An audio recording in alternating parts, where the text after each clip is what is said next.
The Collins home was filled with warmth and the smell of dinner, but for Amara, the air was ice.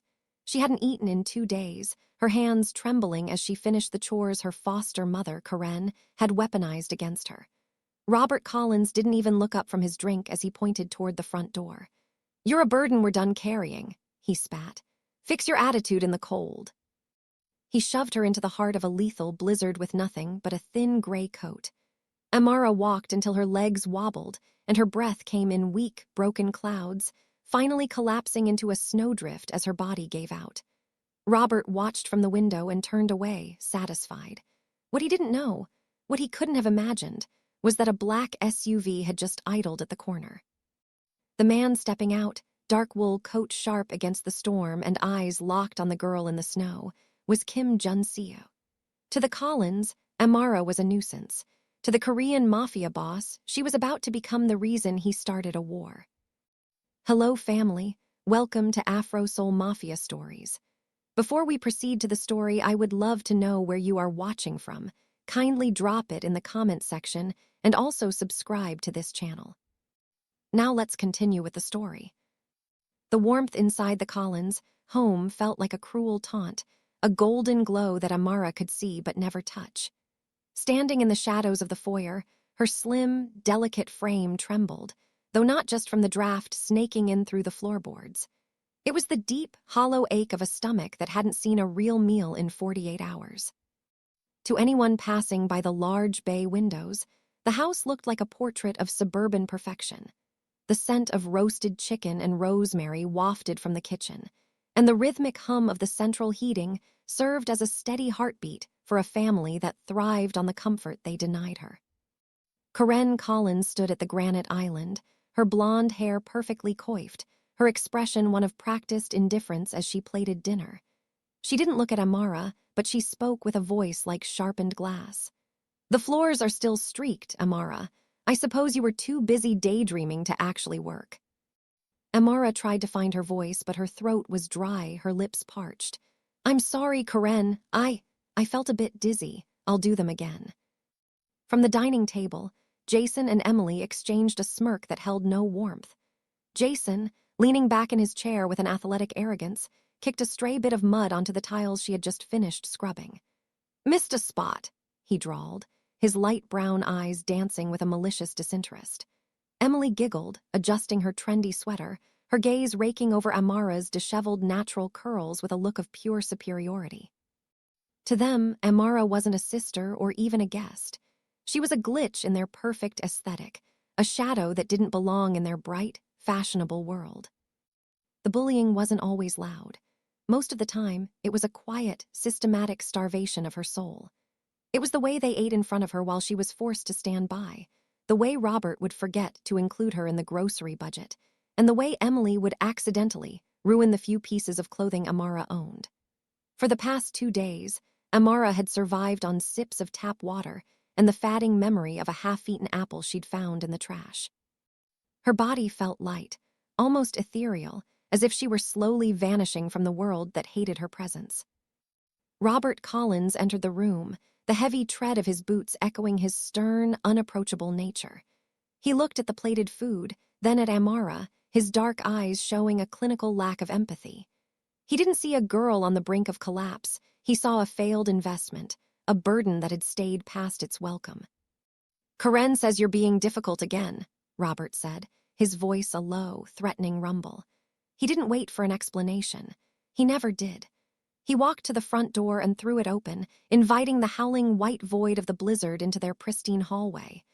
The temperature in the foyer plummeted instantly, the wind screaming as it whipped a flurry of snow across the hardwood. "I won't have a parasite under my roof who can't even keep a floor clean," Robert declared, his face a mask of disappointment. He reached into the closet and tossed her gray coat, thin, cheap, and entirely insufficient, at her feet. "Fix your attitude, Amara. Maybe the cold will clear your head. Don't bother coming back until you've learned how to be useful."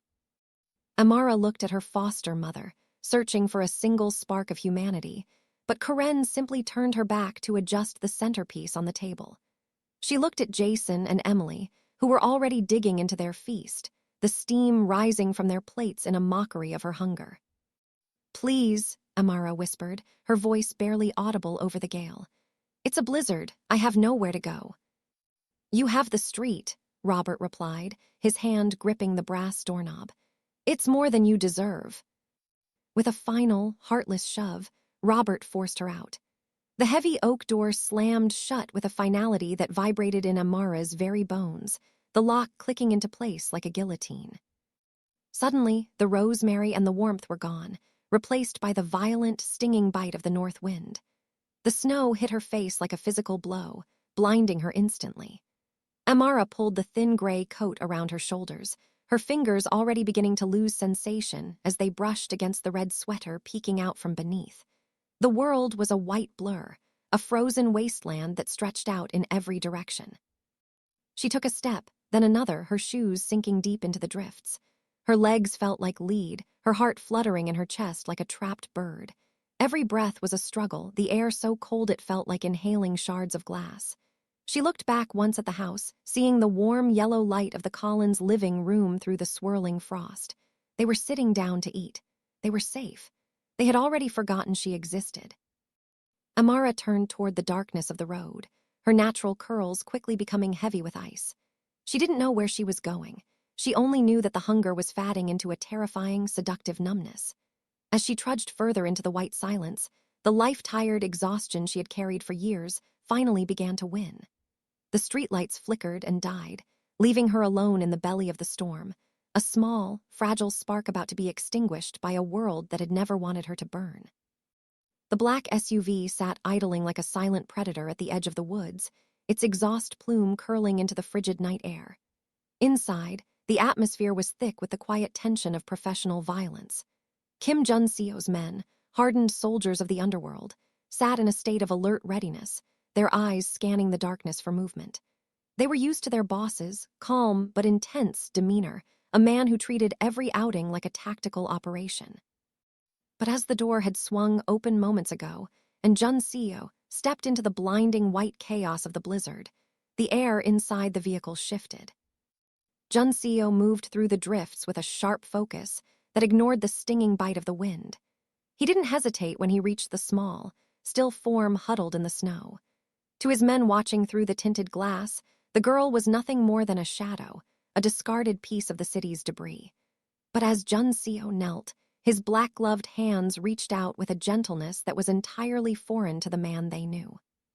He slid one arm beneath her knees and the other behind her back, lifting Amara as if she were made of spun glass.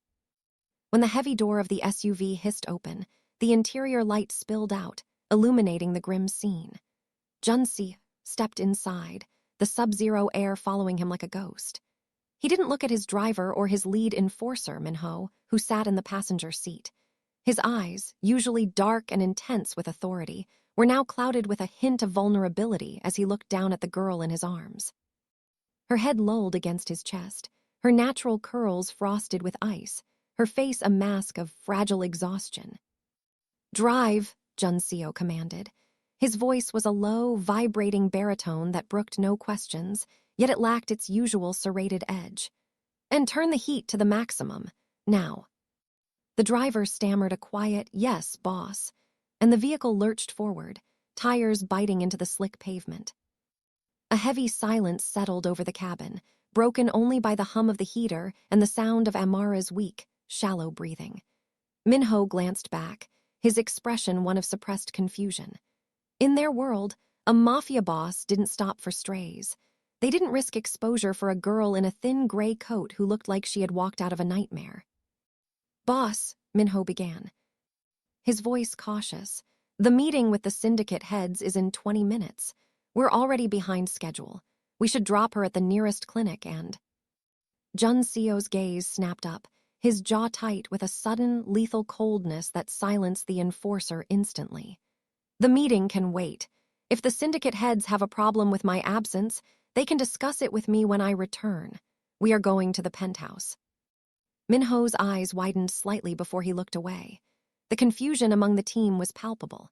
This wasn't just a detour, it was a breach of protocol. Jun-Seo was a man of power and control, a strategist who never let emotion cloud his judgment. Yet here he was, cradling a stranger, a young black girl whose red sweater peeked out from beneath her coat like a wound, and ordering his team to abandon a high-stakes summit. Jun-Seo didn't care about their confusion. He felt the cold radiating from Amara's skin through his tailored wool coat, a chill that seemed to seep into his own bones. He reached up, peeling off one of his black leather gloves to press the back of his hand against her cheek. Her skin was like marble. "She's freezing," he muttered, more to himself than to the men in the front. He shifted her weight, pulling her closer until her cold breath fanned against the pulse point in his neck. For the first time in years, the mafia boss stereotype cracked. He wasn't thinking about territory or the scorched earth war he was known for. He was thinking about the life-tired look in her eyes before they had closed. He thought about the house he had seen her cast out of, the warm yellow lights of the Collins home, and the stern, unapproachable silhouette of the man who had let her go. The SUV accelerated, weaving through the deserted streets of the city. Outside, the blizzard continued its assault, but inside, the temperature was rising. Jun-Seo watched as a single snowflake melted on Amara's eyelash, turning into a bead of water that tracked down her temple like a tear. "Who did this to you?" he whispered, his voice so soft it was almost lost to the wind outside. His men exchanged uneasy glances. They had seen Jun-Seo execute rivals without blinking. They had seen him dismantle empires with a single phone call. But they had never seen him look at someone with concern and regret.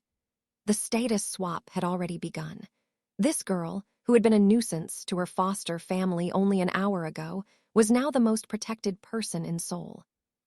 As the penthouse towers loomed in the distance, Jun-Seo tightened his grip on her.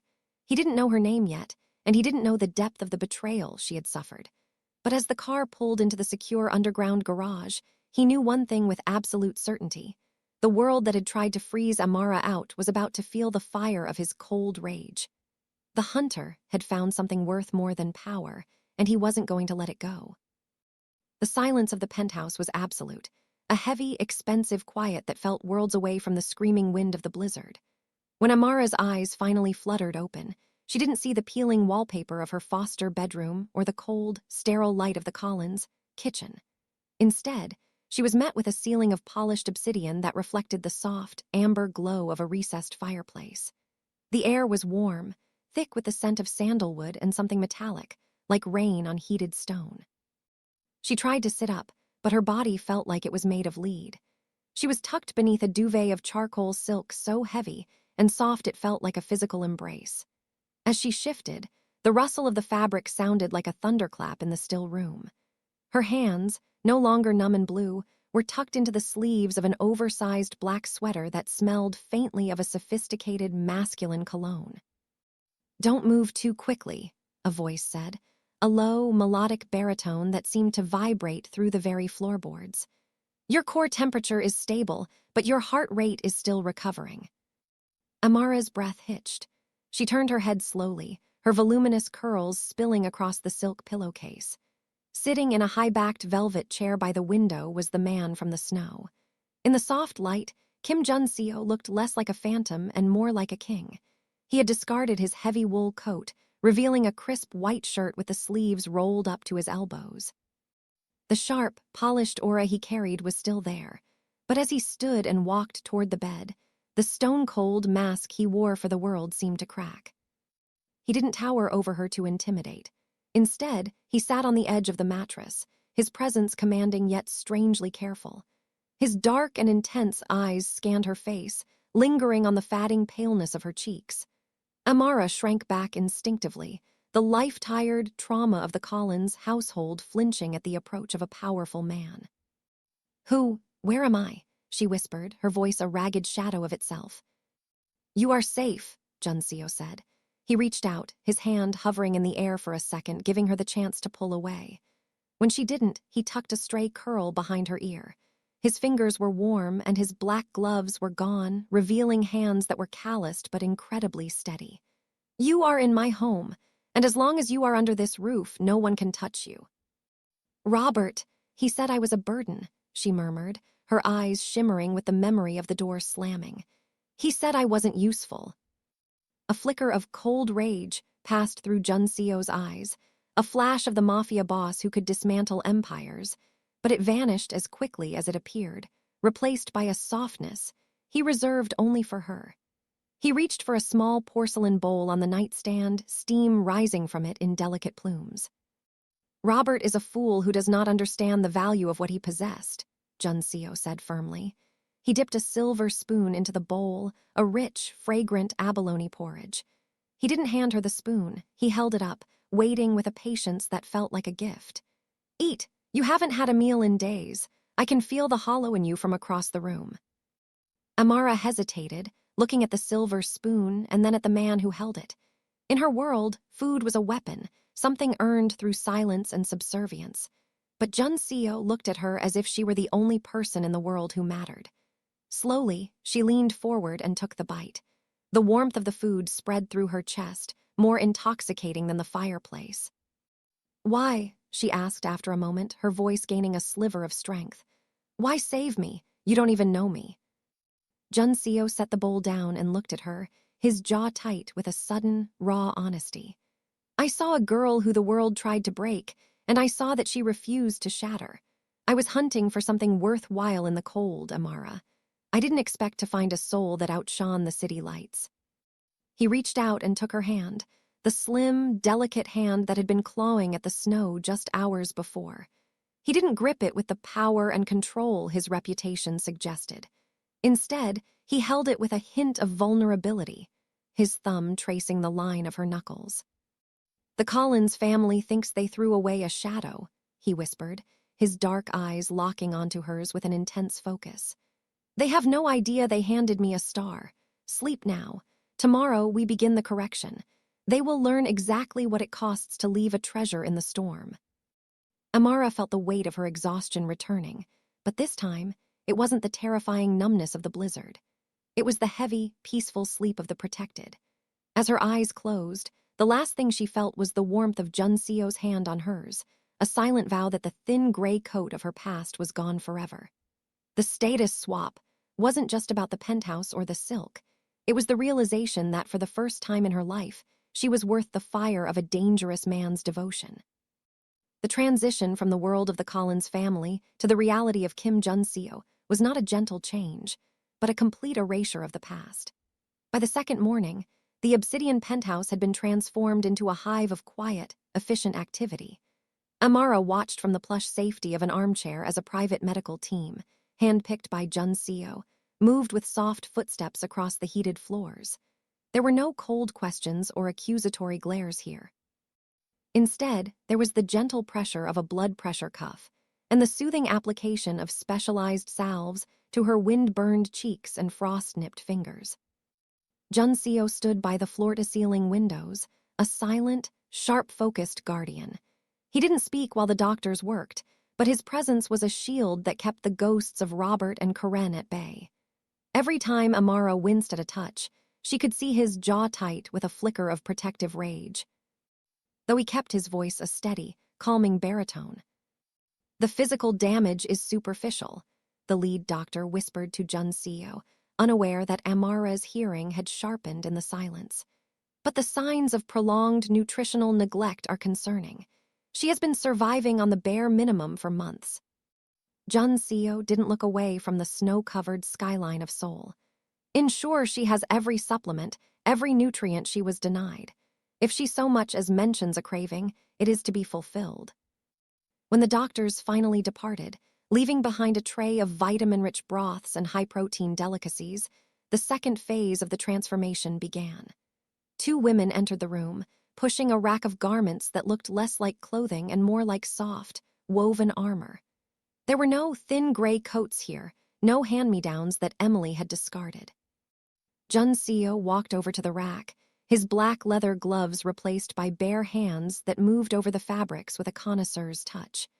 He pulled out a coat of heavy, midnight black wool, its lining a deep crimson silk that caught the light of the fireplace. "The Collins family tried to make you invisible," Jun-Seo said, turning to look at Amara. His eyes were dark, but the hint of vulnerability was there again, a soft recognition of the woman she was becoming. "They wanted you to blend into the shadows so they could ignore your light. That ends today." He gestured for her to stand. Amara felt a strange flutter in her chest, not the frantic panic of the foster home, but a rising heat of resilience. She stepped into the silk-lined trousers and a sweater of cream cashmere that felt like a warm cloud against her skin. Finally, Jun-Seo stepped behind her, lifting the heavy wool coat and draping it over her shoulders. The weight of it was grounding, a physical reminder that she was no longer adrift. As she stood before a triptych of mirrors, Amara gasped. The girl who had collapsed in the snow was gone. In her place was a young woman whose natural, voluminous curls had been meticulously conditioned until they shone like crown jewels. The gray coat of her trauma had been burned away, replaced by the dangerous sophistication of someone who belonged at a king's side. I don't look like an orphan," she whispered, her fingers tracing the sharp, tailored lapel of the coat. "You never were an orphan in spirit, Amara," Jun-Seo replied, stepping into the mirror's reflection behind her. He didn't touch her, but the closeness of his muscular build and his powerful presence made her feel untouchable. "You were a queen in exile. I am simply providing the regalia." He reached into his pocket and pulled out a small, ornate box. Inside sat a pair of simple, black diamond studs. He didn't hand them to her. He waited for her permission. When she nodded, he leaned in, his scent of sandalwood and cold rain enveloping her. As he fastened the stones, his fingers brushed against her neck, and Amara realized that the Cinderella moment wasn't about the expensive silk or the obsidian penthouse. It was the way he looked at her, not as a burden to be carried, but as a treasure to be protected. For every meal Robert had denied her, Jun-Seo provided a feast. For every cold night Jason and Emily had mocked her, Jun-Seo provided a fortress of warmth. The physical traces of the Collins' neglect were being erased, one cashmere thread and one nutrient-rich meal at a time. "They will see you tonight," Jun-Seo murmured near her ear, his calm but intense gaze meeting hers in the glass. "When we go back to that house to retrieve the few things you actually care about, they will not see the girl they kicked out. They will see the woman who has the power to destroy them." Amara looked at her reflection, her eyes no longer closed in a faint, but open and burning with a growing strength. She wasn't just surviving anymore. She was being reborn.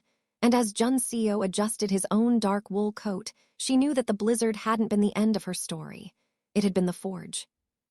The penthouse office was a sanctuary of glass and cold logic, perched so high above Seoul that the city lights looked like embers in a dying fire. Kim Jun-Seo sat behind his obsidian desk, the glowing screens before him casting a pale, clinical blue light over his sharp features. He had traded his wool coat for a black silk shirt, the top buttons undone to reveal the coiled tension in his neck.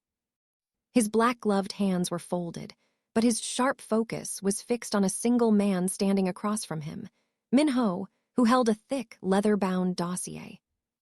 "I asked for a background check, Min-ho," Jun-Seo said, his voice a low, vibrating baritone that made the air in the room feel thin. "I didn't ask for a ghost story." Min-ho cleared his throat, his expression uncharacteristically grim. "It's worse than a ghost story, boss. It's a ledger of greed. Robert Collins didn't take Amara in out of the goodness of his heart. He's a middle-tier accountant for a logistics firm, but his lifestyle, the house, the designer clothes for Emily, the athletic camps for Jason, none of it matches his salary. Our forensic accountants trace the flow. Amara was never his daughter, she was his paycheck." Jun-Seo's dark and intense eyes didn't blink. "Explain." Amara was the sole heir to a small life insurance policy and a modest trust left by her biological parents. Min-ho continued, sliding a bank statement across the desk. "The Collins family has been systematically draining it for years. They filed for hardship, expenses every month, money for her food, her clothing, her education.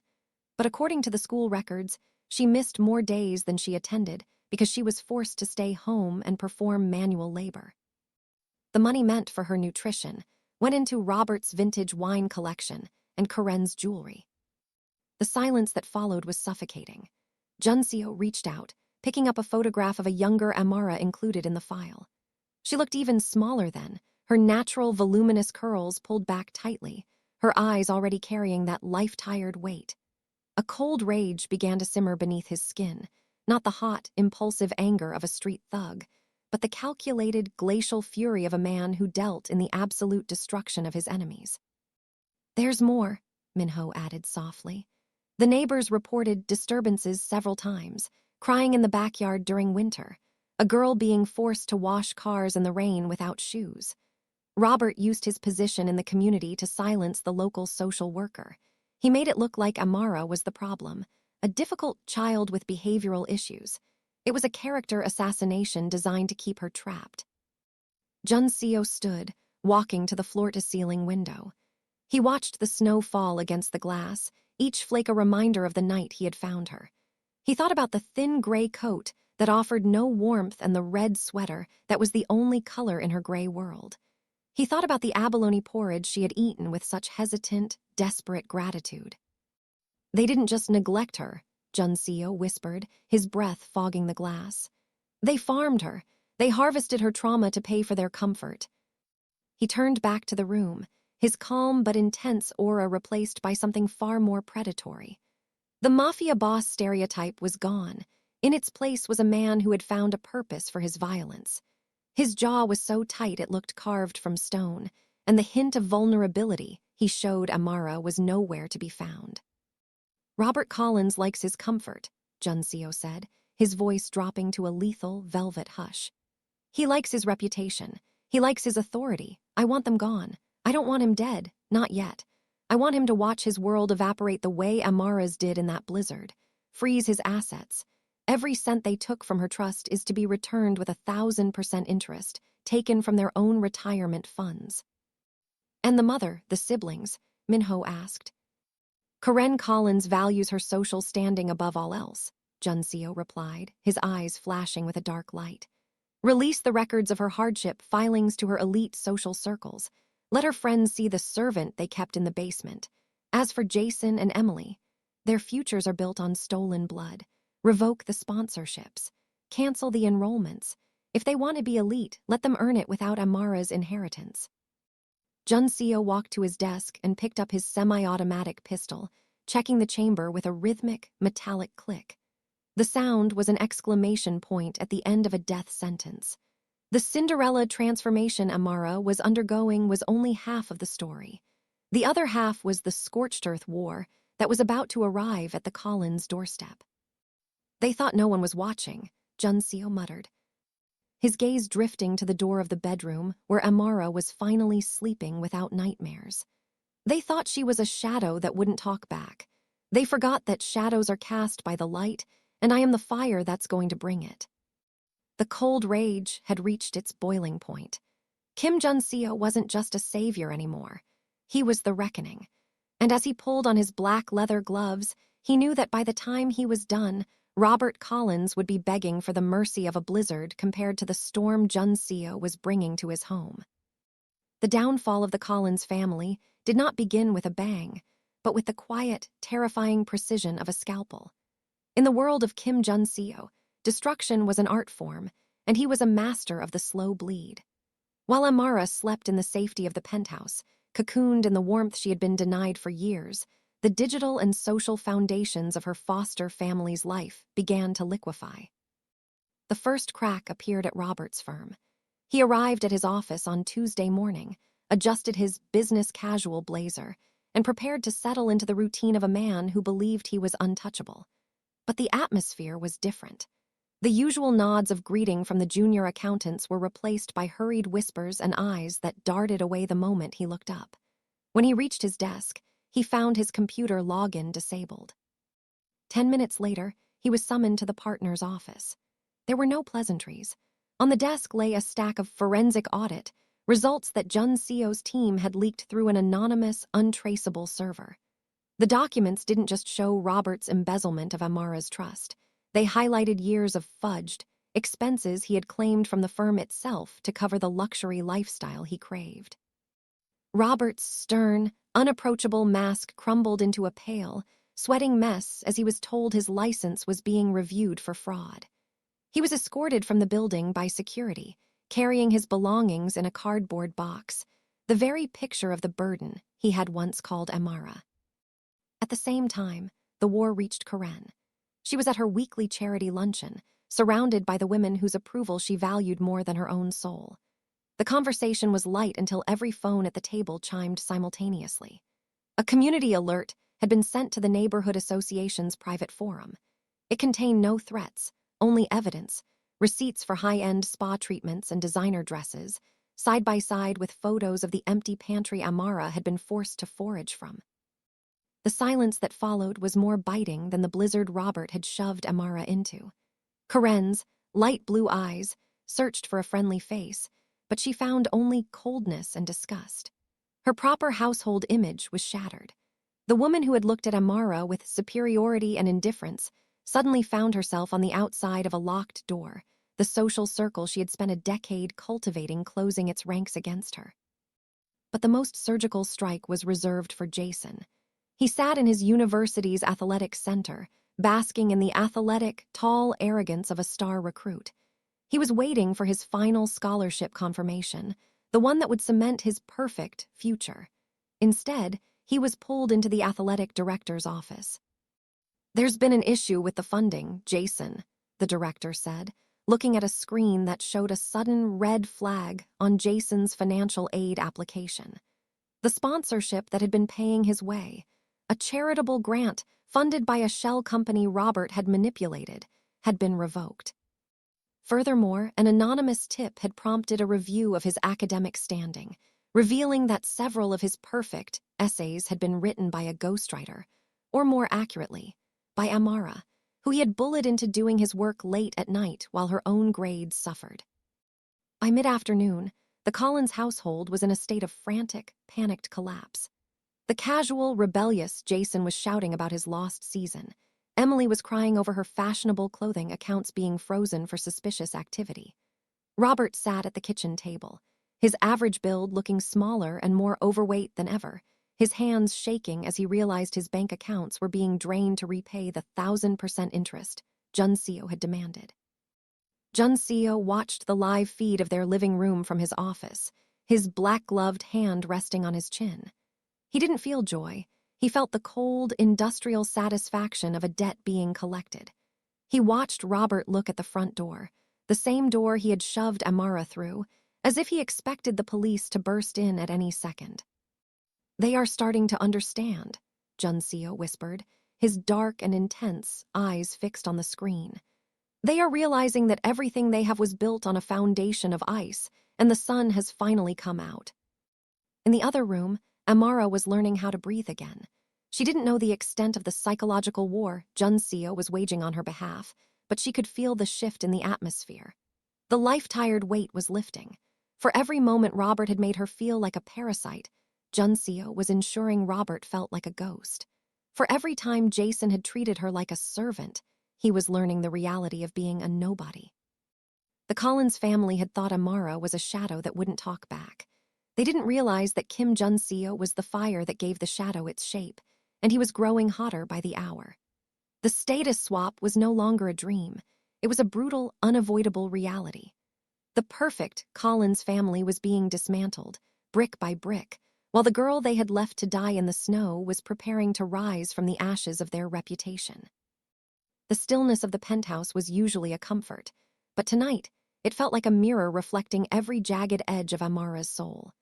She stood in the center of the vast, obsidian-floored living room, dressed in the cream cashmere Jun-Seo had provided, looking at a small, tattered backpack she had retrieved from the Collins house. It was the only thing she owned that hadn't been bought with stolen trust funds or Jun-Seo's mercy. The weight of the silence pressed against her. For years, she had been told she was a glitch, a parasite, and a burden. Now, as she watched Jun-Seo command an empire from his desk, the old voices began to scream louder than his kindness. She felt like a guest in a life that was too large for her, a fragile bird in a cage of gold. The life-tired exhaustion wasn't just physical anymore. It was the bone-deep fear that eventually, even a man like Jun-Seo would realize she wasn't worth the trouble. She was halfway to the elevator when the heavy tread of his boots stopped her heart. "The wind is still screaming, Amara." Jun-Seo's voice came from the shadows, low and calm but intense. "And you are still recovering. Where do you think you're going with a bag that holds nothing but shadows?" Amara didn't turn around. her shoulders hunched, her natural curls casting a soft shadow against the silk lining of her new coat. "I can't stay here, Jun-Seo. You've done enough. You've given me food, a bed, a doctor. You're even destroying the people who hurt me. But I'm just a foster kid from the street. Eventually, you'll look at me and see exactly what Robert saw, a burden." The silence that followed was heavy, but it wasn't cold. Jun-Seo moved into her peripheral vision, his powerful presence filling the space. He didn't stop her, and he didn't reach for his weapon. Instead, he did something she had never seen him do. He reached for the buttons of his black silk shirt. "You think you are the only one who has been left out in the cold?" he asked, his voice dropping to a gravelly whisper. He pulled the fabric aside, revealing his shoulder and chest. Amara's breath hitched. Amidst the tall, muscular build of a man who looked invincible were the jagged, silvered remnants of a past she couldn't imagine. A long, puckered scar ran across his collarbone, and another, deeper mark marred the skin near his ribs. They weren't just wounds, they were a map of survival. "This," he said, pointing to the scar near his heart, "is from the night my father's rivals decided a 10-year-old boy was a burden to their progress. I was left in a basement for 3 days with nothing but the dark. I didn't become a mafia boss because I wanted power, Amara. I became this because I was tired of being the one who was thrown away." He stepped closer, his dark and intense eyes softening into that rare hint of vulnerability. He reached out, not to grab her, but to gently take the strap of the tattered backpack from her hand. He let it drop to the obsidian floor with a dull thud. "You aren't a burden to me," he murmured, his face inches from hers. "You are the first person I've looked at in 10 years who doesn't want something from me. You are the only part of my day that doesn't feel like a war. You think I'm saving you? Amara, I've spent my life surrounded by people who would kill me for a seat at this table. Finding you in that snow, it didn't give me a project. It gave me a reason to come home." Amara looked at the scars, then up at the man who carried them. The status swap she had been experiencing was external, the clothes, the food, the penthouse, but this was the internal shift. She saw the regret in his eyes, the shared trauma of 2 people who had been discarded by the world.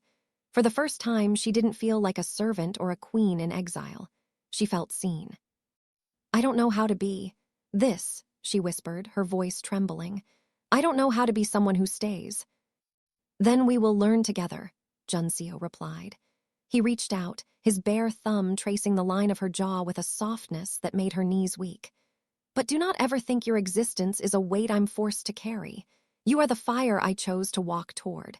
If you walk out that door, you aren't relieving me of a burden. You're leaving me back in the dark." The growing strength Amara had been feeling finally took root. She didn't pick up the bag. Instead, she took a step toward him, closing the distance until her forehead rested against his chest, right over the scar that marked his survival.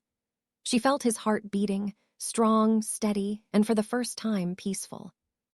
The psychological war outside was still raging, and the Collins family was still falling, but inside the obsidian penthouse, the real victory had been won. Amara wasn't a girl in a thin gray coat anymore. She was a woman who was finally learning that her value wasn't something to be earned. It was something to be claimed.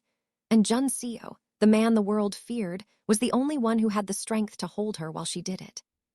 She stayed, and as the blizzard rattled the glass of the penthouse, the warmth between them became the only reality that mattered. The piece of the obsidian penthouse was a fragile glass ornament, beautiful and clear, until the first bullet shattered it. It happened in the dead of night, the hour when the city's lights seemed most distant. Amara was asleep, her dreams no longer filled with the Collins' cold hallways, but with the steady beat of Jun-Seo's heart. The sound of the explosion, a muffled, heavy thump from the secure garage below, snatched her from sleep before she could even scream.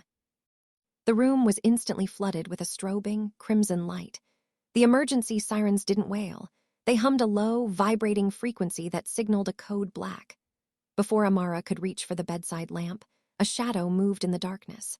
Jun-Seo was already there, his tall, muscular build silhouetted against the fireplace.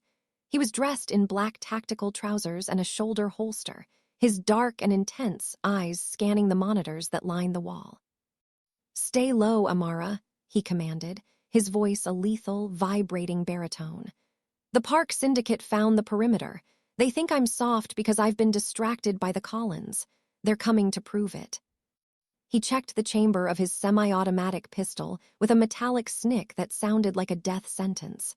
But as he turned toward the door, a secondary explosion rocked the building, and the monitors flickered and died. The penthouse plunged into total darkness. "Boss," Minho's voice crackled over the internal comms, strained and distant. "They've jammed the elevators and cut the primary feed.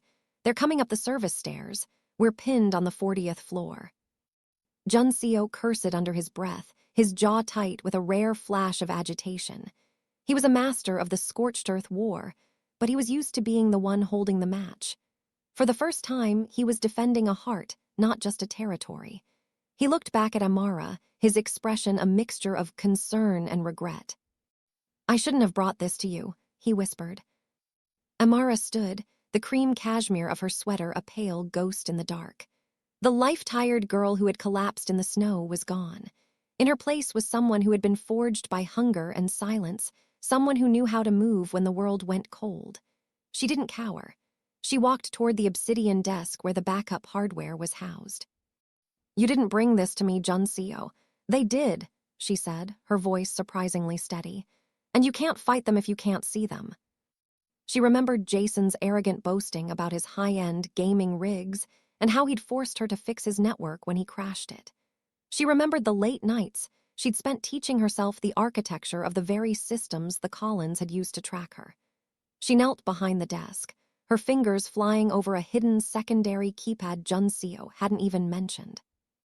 "The Collins thought I was a servant because I knew how to fix things they were too lazy to understand," Amara muttered, her growing strength manifesting as a cold, digital precision. "Your security is on a closed-loop bypass. If I can reroute the thermal feed to your HUD, you won't need the monitors." Jun-Seo watched her, his sharp focus shifting from the door to the girl he had rescued. He saw the natural, voluminous curls shadowed by the glow of a tablet she'd pulled from a drawer. She wasn't a burden to be protected. She was a partner in the dark. 30 seconds, Amara said, her breath coming in even, focused rhythm. "I'm bypassing the jammer using the satellite link you keep for your offshore accounts." A soft beep echoed in the room. Jun-Seo's tactical earpiece hissed to life. "I have them," he breathed, his eyes widening as the thermal signatures of the invaders appeared on his visor. "Amara, you just gave me the high ground." "Go," she said, looking up at him. Her dark eyes reflected the flickering red emergency lights, burning with a fierce, untamed appearance of resilience. "I'll stay on the comms. I can trip the fire suppression gas in the stairwell if they get past the landing." Jun-Seo hesitated for a fraction of a second. He leaned down, his softness appearing one last time as he pressed a firm, lingering kiss to her forehead. "Lock the door. If anyone but me tries to open it, use the fallback we discussed." As Jun-Seo vanished into the hallway, a shadow of lethal intent, Amara didn't tremble. She sat back behind the desk, the obsidian sanctuary, now her command center. She tracked the heat signatures of the rivals, her voice a calm, steady anchor in Jun-Seo's ear, guiding him through the dark. 2 on the left, Jun-Seo. Behind the reinforced glass, 1 more in the service vent. The sounds of the battle reached her, the muffled thud of suppressed fire, the crash of breaking glass, but Amara remained a stone. She was no longer the girl in the thin gray coat waiting for the world to end. She was the one controlling the light. When the silence finally returned, heavy and thick with the scent of cordite, the door hissed open. Jun-Seo stood there, his black silk shirt torn, his tall, muscular build heaving with exertion. He looked at Amara, who was still sitting behind the desk, her fingers resting on the keys. He didn't say a word. He walked across the room and pulled her into his arms, his black gloves staining the cream cashmere of her sweater. He held her with a powerful presence that was no longer about control, but about gratitude. "They're gone," he whispered into her curls, "and I would have been blind without you." Amara closed her eyes, leaning into the heat of him. The status swap was complete. She wasn't just a guest in his world anymore. She was the one who kept it from falling into the dark. The Cinderella moment had evolved into something far more dangerous and far more permanent. She was the mafia boss's anchor, and together, they were a storm the world wasn't prepared to weather. The aftermath of the siege had left the city in a state of crystalline silence, but for the Collins family, the world was screaming. They sat in the center of their pristine living room, though it no longer felt like theirs. The power had been cut, the heat was gone, and the only light came from the sweeping high beams of 3 black SUVs idling in their driveway. Robert Collins sat on the edge of his leather sofa, his average build looking shrunken, his business casual, shirt wrinkled and stained with sweat. Beside him, Koren gripped her blonde hair, her light blue eyes wide with a terror that no social standing could mask. Jason and Emily huddled together, their entitled arrogance replaced by the raw, shivering realization that the world they had built on Amara's stolen inheritance had vanished overnight. The front door, the same oak barrier Robert had slammed shut against Amara, was thrown open. It didn't break. It was simply opened by a man in a dark, tailored wool coat who carried the cold of the underworld with him. Kim Jun-Seo stepped into the room, his dark and intense, eyes raking over the family with a clinical, lethal detachment. He didn't say a word. He simply stood aside, making a path. Then she stepped in. Amara moved with a powerful presence that silenced the room. She was draped in the midnight black wool coat Jun-Seo had given her, the deep crimson silk lining peeking out like a promise of fire. Her natural, voluminous curls were perfectly styled, framing a face that no longer showed exhaustion or helplessness. She looked at the foyer where she had once shivered, and then she looked at Robert. "Amara," Robert's voice was a pathetic wheeze. He slid off the sofa, his knees hitting the hardwood. "Amara, please, there's been a mistake. We were just trying to teach you discipline. We're your family." "You aren't my family," Amara said, her voice a calm, steady anchor in the freezing room. "You were my jailers. You fed on my future while I starved in your shadows." Koren reached out, her hands shaking. "Amara, think of the children, Jason's scholarship, Emily's reputation. We'll give the money back, all of it." Jun-Seo took a step forward, his hand resting on the semi-automatic pistol at his hip, his jaw tight with the cold rage that had fueled the last week. "The money is already gone," he said, his baritone vibrating through the house. "Every cent is back in Amara's accounts. Your house is in foreclosure. Your cars are being towed. You have exactly what you gave her, nothing." Robert began to sob, a hollow, ugly sound. He crawled toward Amara's boots, expensive, polished leather that had never touched the mud of his backyard. "Have mercy," he begged. "Don't let them take everything. Where will we go?" Amara looked down at the man who had shoved her into a blizzard. She felt the weight of the Cinderella moment, but it wasn't a fairy tale anymore. It was justice. She looked at Jun-Seo, who was waiting for her word. One nod from her, and Jun-Seo's men would ensure the Collins family disappeared into the same white silence they had tried to consign her to. The growing strength in her chest flared. She thought of the thin gray coat and the red sweater. She thought of the abalone porridge and the way Jun-Seo had bandaged her hands. "I won't kill you," Amara said, her dark eyes locking onto Robert's. "That would be an end, and I want you to have a beginning. I want you to walk out that door, Robert. I want you to feel the wind. I want you to walk until your legs wobble and your breath comes in broken clouds. I want you to find out if the world is as kind to you as you were to me." She turned to Jun-Seo. "Let them go, with nothing but the clothes on their backs, just like I had." Jun-Seo's expression softened into that rare hint of vulnerability. He saw the transformation was complete. She wasn't seeking blood. She was seeking a clean break from the rot of her past. He signaled to Min-ho, and his men stepped back, opening a path to the door. The Collins family scrambled out into the night, fleeing into the cold darkness of the street they had once used as a weapon. They left behind the warmth and the light, becoming the very shadows they had tried to make Amara. As the door remained open, letting the winter air swirl into the house one last time, Jun-Seo walked over to Amara. He didn't speak of the war or the victory. He reached out and laced his fingers through hers, his black gloves meeting her warm skin. "It's over," he whispered. "The debt is paid." Amara looked at the empty house, then back at the man who had found her in the drifts. The life-tired girl was gone, replaced by a woman who knew she was worth the fire. "Where to now?" she asked. Jun-Seo smiled, a real, soft smile that changed the entire aura of the mafia boss. "Wherever you want. The city is wide, Amara, and this time you aren't walking through it alone." They walked out together, leaving the haunted house behind. The black SUV was waiting, but as Amara stepped into the warmth of the vehicle, she didn't feel like a passenger. She felt like a partner. The snow had stopped, and the stars were finally visible through the clearing clouds. Behind them, the ice was melting. Ahead of them, a new kingdom was waiting to be built, one founded not on fear or stolen trust, but on the impossible survival of a girl who had found her heat in the heart of a dangerous man. The car pulled away, disappearing into the bright, waiting lights of Seoul, leaving only a set of tracks in the fresh snow that would soon be forgotten.